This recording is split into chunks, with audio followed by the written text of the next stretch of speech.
एक गांव में प्रीति नाम की एक लड़की रहती थी, जिसकी माँ उसे जन्म देते ही इस दुनिया से चल बसी थी।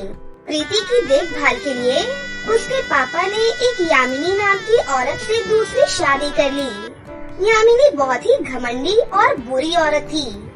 यामिनी की अपनी भी एक बेटी थी, जिसका नाम मोना था। वो भी अपनी माँ की तरह ही बहुत ही घमंडी थी। एक दिन दोनों माँ बेटी शॉपिंग करके घर वापस आती हैं, जहाँ पर मोना की माँ ने मोना के लिए बहुत सारे नेकलेस खरीदे थे। उन नेकलेस को मोना बैठकर देख रही थी। तभी इतने सारे नेकलेस देखकर प्रीति भी सोचती है कि काश उसके पास भी नेकलेस होते।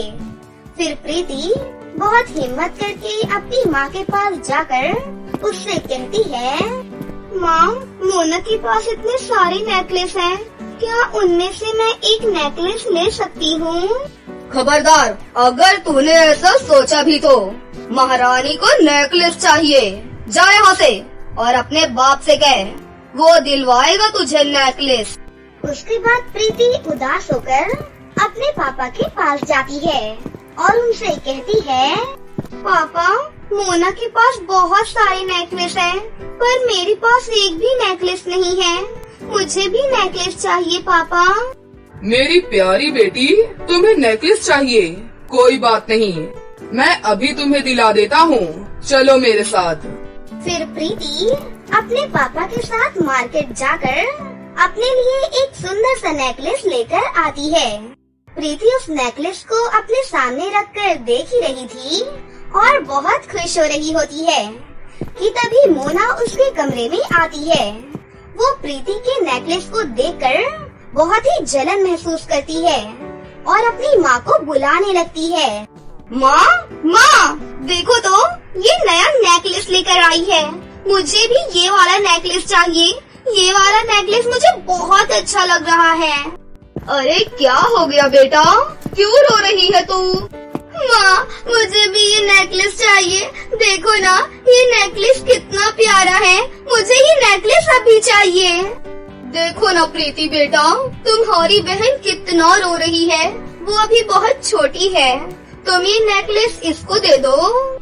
उसके बाद प्रीति उस नेकलेस को चुपचाप अपनी बहन को दे देती है और दिल ही दिल में बहुत ज्यादा उदास हो जाती है और जल्दी से अपने पापा के पास जाती है।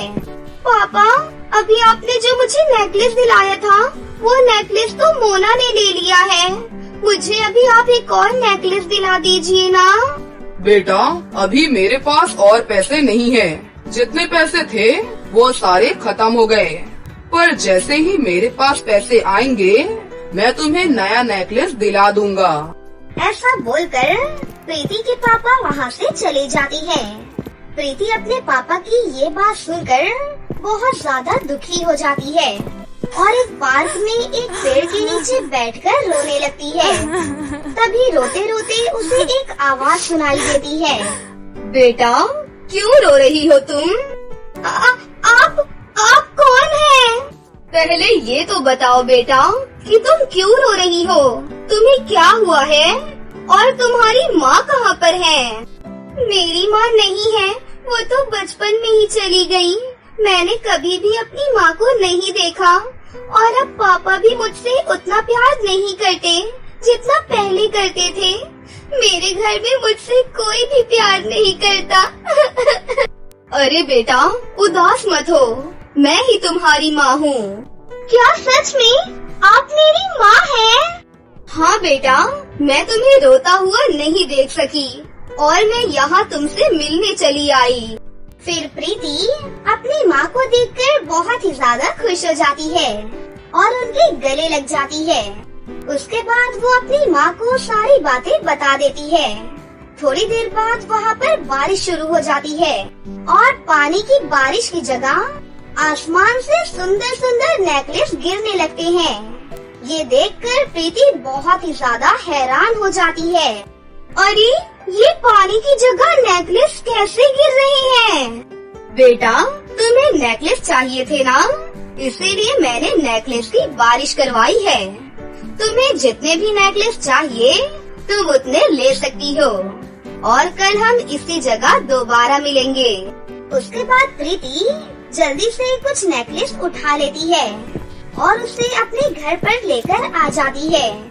घर लाने के बाद उसकी सौतेली माँ इतने सारे नेकलेस देखकर उससे बोलती है, अरे ओ महारानी, इतने सारे नेकलेस कहाँ से लाई है?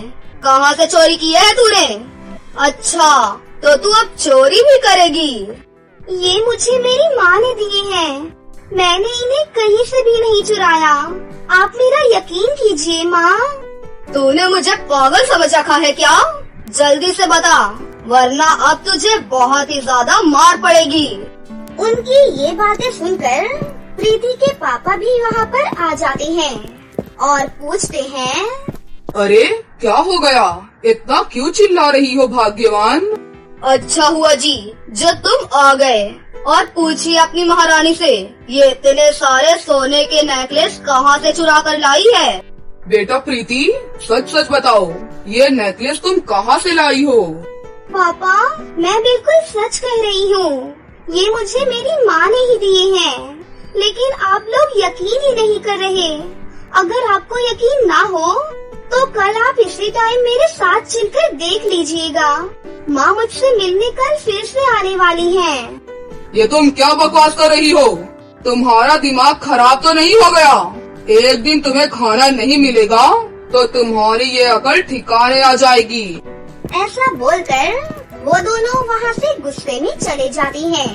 उनकी ये बातें सुनकर प्रीति बहुत ही ज्यादा दुखी हो जाती है और अगली सुबह दोबारा अपनी माँ से मिलने आ जाती है। घर में प्रीति को ना पाकर उसकी सौतेली माँ और उसके पापा उसकी बताई हुई जगह पर उसको ढूंढने के लिए जाते हैं। तभी वो देखते हैं कि एक पेड़ के नीचे प्रीति अपनी माँ के साथ बात कर रही थी। ये देखकर वो बहुत हैरान और परेशान रह जाते हैं और प्रीति के साथ कल जो कुछ भी हुआ था वो सब कुछ अपनी माँ से बता रही थी। ये सब देखकर प्रीति के पापा और उसकी सौतेली माँ को बहुत बुरा लगता है और वो दोनों आगे आकर प्रीति से माफी मांगने लगते हैं। प्रीति के पापा अपनी मरी हुई पत्नी को देखकर मन ही मन बहुत खुश हो जाते हैं और उससे वादा करते हैं कि वो प्रीति को हमेशा खुश रखेंगे। ये सुनकर प्रीति की माँ वहाँ से चली जाती है और उसके बाद प्रीति अपने घर वालों के साथ हमेशा खुशी खुशी रहने लगती है। बहुत समय पहले की बात है। बिहार के एक छोटे से गांव में विशाल और आनंद नाम के दो भाई रहा करते थे। विशाल एक पैसे वाला बहुत ही अमीर किसान था। उसके पास बहुत सारी जमीनें थी और आनंद एक गरीब किसान था। वो बेचारा अपने छोटे से खेत में ही खेती करता था। वो दोनों भले ही भाई थे, लेकिन दोनों की किस्मत में जमीन आसमान का अंतर था। विशाल की पत्नी को अपने अमीर होने पर बहुत ज्यादा ही घमंड था, इसलिए वो गांव की औरतों के साथ मिलकर आनंद की पत्नी का मजाक उड़ाया करती थी और उसे हमेशा नीचा दिखाया करती थी। ऐसे ही एक दिन विशाल की बेटी का जन्मदिन था और उसने पूरे गांव को बहुत बड़ी दावत दी, जहां पर आनंद की बेटी सुहानी भी आई हुई थी। सुहानी ने उस पार्टी में खूब मजे किए और ये सब रौनक देखकर सुहानी जब अपने घर वापस लौटती है तो अपने माता पिता से बोलती है, पिताजी, इस बार मेरा जन्मदिन भी आप धूमधाम से मनाइएगा। आज तक मेरा जन्मदिन कभी भी धूमधाम से नहीं मना है। यहाँ तक कि मैं अपनी सारी सहेलियों को मिठाइयाँ तक नहीं बांटती हूँ। मेरी सारी सहेलियाँ मेरा बहुत मजाक उड़ाती हैं। पार्टी की चकाचौंध सुहानी के मन में बस गई थी। हाँ हाँ जरूर, अब की बार तुम्हारा जन्मदिन बहुत धूमधाम से मनाएंगे हम। बिल्कुल परेशान मत हो बेटा तुम। फिर रात को सोते वक्त आनंद की पत्नी आनंद से कहती है, सुनिए, आपने सुहानी को ये तो कह दिया कि उसका जन्मदिन धूमधाम से मनाएंगे, लेकिन किस तरह से मनाएंगे? हमारे पास तो 2 समय का खाना खाने के पैसे भी बड़े मुश्किल से ही जुट पाते हैं। अरे तुम परेशान मत हो, मैं कुछ न कुछ इंतजाम जरूर करूँगा। मैं ये नहीं चाहता कि मेरी बच्ची को किसी भी चीज की परेशानी हो। हाँ, ये तो मेरा दुर्भाग्य है कि मैं गरीब हूँ। अपने भाई की तरह पैसे वाला नहीं हूँ, पर मैं कुछ न कुछ जरूर करूँगा। ऐसे ही काफी दिन बीत गए और आखिरकार सुहानी का जन्मदिन एकदम नजदीक आ गया। जन्मदिन से 2 दिन पहले सुहानी अपने पिताजी से कहती है, पिताजी, आप कह रहे थे कि इस बार आप मेरा जन्मदिन बहुत धूमधाम से मनाएंगे ना? तो क्या मैं अपनी सहेलियों को पार्टी में बुला लूं? बेटा, थोड़ा सा समय दो। इस बार बहुत मुश्किल है। अगली दफा हम जरूर तुम्हारा जन्मदिन बहुत धूमधाम से मनाएंगे।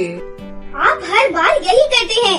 आप देखिए, ताऊ जी अपने बच्चों का जन्मदिन कितने धूमधाम से मनाते हैं। स्कूल में मेरी सारी सहेलियाँ अपना जन्मदिन कितने अच्छे से मनाती है, पर मेरा ही जन्मदिन नहीं मनाया जाता है। आप बहुत बुरे हैं पिताजी, बहुत बुरे हैं। उसके बाद सुहानी गुस्सा हो जाती है और जाकर सो जाती है। फिर रात में आनंद दुखी होकर बैठा हुआ था। तभी उसकी पत्नी उससे कहती है, देखा, मैंने आपको बोला था ना कि बच्चे से झूठा वादा मत करिए। मैंने कोशिश तो पूरी की थी पैसे बचाने की, पर क्या करूं, खर्चे ही इतने हो जाते हैं कि पैसे बचते ही नहीं हैं। अब क्या करें? कुछ तो ऐसा कर लीजिए जिससे उसका मन तो बहल जाए। कल सुबह जल्दी उठकर मैं जंगल चला जाऊंगा और जंगल से लकड़ी काटकर बाजार में ले जाकर बेच दूंगा। उसके बाद सेठ के पास जाऊंगा, शायद उनसे भी कुछ पैसे मिल जाएं। फिर सुबह सवेरा होते ही आनंद जल्दी से जंगल की ओर निकल जाता है और वो वहाँ पर जाकर देखता है कि 4-5 दिन पहले की बारिश से अभी तक सारी लकड़ियाँ गीली ही पड़ी हैं। वो ये सब देखकर बहुत ज्यादा उदास हो जाता है। आनंद बैठकर वहीं पर रोने लग जाता है। थोड़ी देर में उसने सोचा कि अब घर वापस चलता हूँ। तभी रास्ते में जाते जाते उसको एक सूखा पेड़ दिखाई देता है और वो सोचता है कि इस पेड़ को ही काट लेता हूँ। लेकिन जैसे ही वो उस पेड़ पर एक कुल्हाड़ी मारता है, उसमें से भयंकर आवाज सुनाई देती है और उस पेड़ के अंदर से एक विशाल चुड़ैल निकलकर बाहर आ जाती है। ए मूर्ख इंसान, तूने मुझे मारा, अब मैं तेरी जान ले लूंगी। तेरी हिम्मत कैसे हुई मेरे ऊपर कुल्हाड़ी चलाने की? अरे चुड़ैल जी, मुझे माफ कर दो। मुझे नहीं पता था कि मेरी कुल्हाड़ी से तुमको दर्द होगा। मैं एक बहुत ही गरीब आदमी हूँ, मुझे मत मारो चुड़ैल जी। चुप बैठ, मुझे कुछ भी नहीं सुनना। अब तू मरेगा, तैयार हो जा मरने के लिए। मुझे माफ कर दो चुड़ैल महारानी, मुझसे बहुत बड़ी भूल हो गई। अब मैं कभी भी इस जगह पर नहीं आऊँगा। चल ठीक है, मैं तुझे नहीं मारती, लेकिन तुझे सजा तो जरूर मिलेगी। अब मैं तुझे एक पत्थर बना दूंगी। इतना कहकर उसने आनंद को एक पत्थर बना दिया। दूसरी तरफ सुपर्णा परेशान हो रही थी कि उसका पति अभी तक वापस क्यों नहीं लौटा। फिर वो उसे ढूंढने के लिए उसी जंगल में चली गई और उसने उसे हर जगह ढूंढा, पर वो उसे कहीं भी नहीं मिला और वो उदास होकर घर वापस आ गई। एक दिन कुछ सुंदर परियां जंगल में आई और वो सब यहाँ वहाँ घूम रही थी कि तभी उनमें से एक परी उन सभी परियों से बिछड़ गई। फिर उसने परियों को बहुत ढूंढा, लेकिन वो उसे नहीं मिली और वो थक हार कर उसे चुड़ैल पेड़ के नीचे जाकर सो गई। जब चुड़ैल ने उसे देखा तो उसने पत्थर बनी आनंद से बोला, सुन बेवकूफ इंसान, तू मेरा गुलाम है। जा इस परी को मार दे। मुझे परियों से बहुत नफरत है, क्योंकि मैं एक परी की वजह से पेड़ बन गई हूँ। नहीं, मैं इस सुंदर परी को नहीं मारूंगा। तुम भले ही एक दुष्ट चुड़ैल हो, लेकिन मैं नहीं। चाहे जो भी हो जाए, मैं तुम्हारी बात नहीं मानूंगा। परी उनकी ये सारी बातें सुन रही थी। फिर वो परी उठती है और आनंद को अपने जादू से फिर से इंसान बना देती है। आनंद इंसान बनकर जल्दी से उस पेड़ को काट देता है और पेड़ को काटने की वजह से चुड़ैल भी मर जाती है। उसके मरते ही वहाँ पर कई सारे इंसान बन जाते हैं। जिन्हें उस चुड़ैल ने कैद किया हुआ था। फिर आनंद अपने घर की सारी बात उस परी को बताता है और परी उसे एक जादुई बर्थडे केक देती है और उससे बोलती है, तुम इस जादुई बर्थडे केक को ले जाओ और अपनी बेटी का जन्मदिन मनाओ। ये केक कभी भी खत्म नहीं होगा और तुम्हारी हर इच्छा को पूरा भी करेगा। आनंद खुशी खुशी वो केक ले लेता है और परी का शुक्रिया अदा करता है। उसके बाद परी वहाँ से चली जाती है। फिर वो केक लेकर आनंद अपने घर वापस आ जाता है और वो सारी बातें अपनी पत्नी सुपर्णा को बताता है। फिर थोड़े ही दिन बाद आनंद उस जादुई बर्थडे केक की जादू से अपनी एक बेकरी खोल लेता है और अब वो हर साल अपनी बेटी सुहानी का बर्थडे खूब धूमधाम से मनाने लगता है। लाल नगर में सिमरन अपनी माँ कामिनी के साथ रहती थी। सिमरन बहुत ही नेक और एक ईमानदार लड़की थी।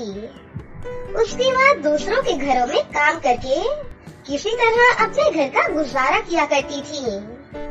एक बार की बात है, कामिनी अपने साथ सिमरन को भी अपनी मालकिन के घर लेकर जाती है, क्योंकि आज उनके घर पर एक फंक्शन हो रहा था, जहाँ पर सिमरन और उसकी माँ बहुत ही ज्यादा एंजॉय करते हैं और खूब मस्ती करते हैं। अरे माँ, ये हो क्या रहा है? बेटा, आज मालकिन की बेटी रितु का जन्मदिन है, उसी की पार्टी है। माँ, ये जन्मदिन क्या होता है? आपने तो कभी ऐसे मेरा जन्मदिन नहीं मनाया। मेरा जन्मदिन कब आएगा माँ? क्या मेरे जन्मदिन में भी इतने सारे लोग आएंगे? क्या मैं भी रितु की जैसे फ्रॉक पहनूंगी माँ?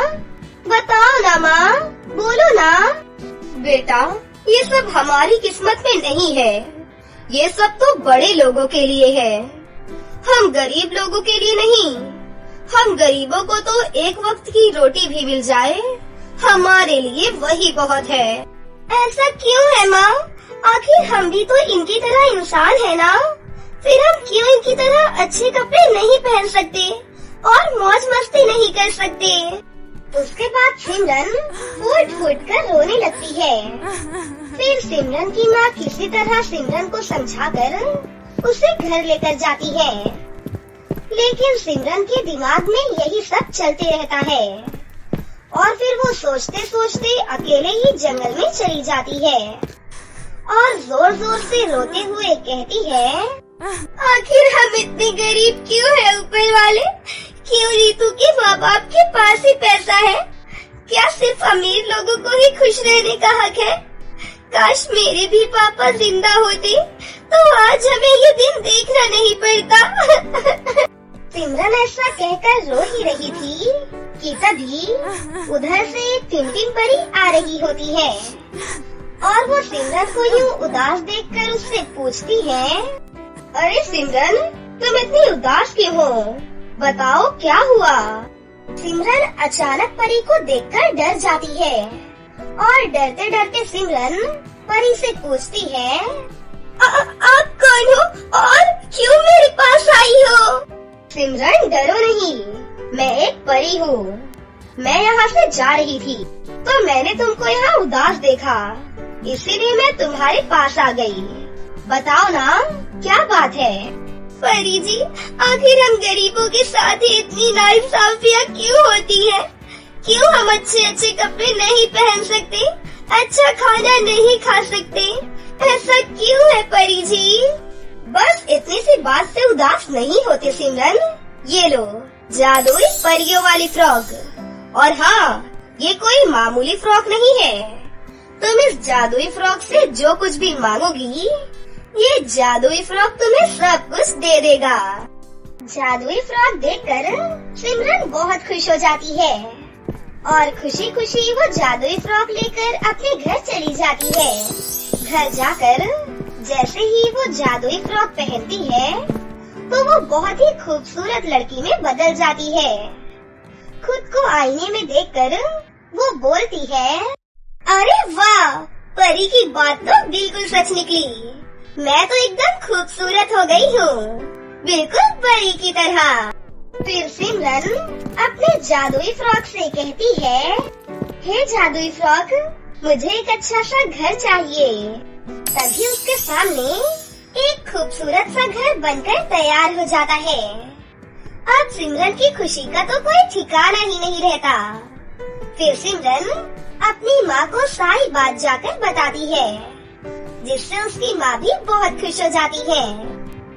सिमरन उस जादुई फ्रॉक को पहनकर बाहर निकलती है और अपनी सहेलियों को दिखाने लगती है।